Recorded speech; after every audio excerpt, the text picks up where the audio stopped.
Hello, welcome back to my channel.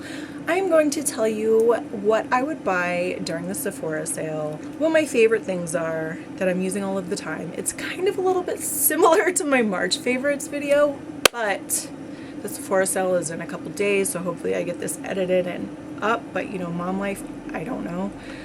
Okay, I'm just gonna run through these like really quickly. The Dior highlight palette, I know you see everybody using it. It really is that good. I love it. I always have it on hand. Lotion for my dehydrated gals. This Josie Moran, so fucking good. This Valentino scent, Dono Romo something extra dose. Just put it in your cart. You'll thank me later. It's totally fine. YSL blush in the shade 44. Nude Lavrier or something.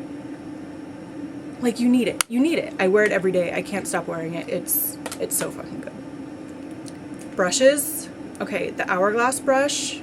I know all their brushes are so good. I would like to try more, but they are extremely expensive.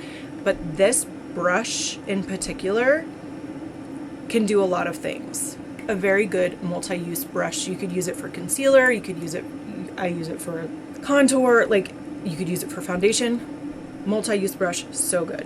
Might even get another one of this Mario brush because it also so good. This part of it you could use literally for anything. Contour, blush, cream products, all of those things. This one, all your powder products. I use it every day for blush. It is so good. Last but not least, the Milk Makeup Setting Spray. Mom, look what I'm obsessed. Oh, how sweet. But I need to know what's in that Easter bucket. Oh, you can't know. Okay, the kids just got home, so my time is over. No, it's not. Happy shopping. Say nice things to yourself, say nice things to your kids, and have an amazing day. Like, subscribe, share. Wait, All the things. Okay. Bye. Mom,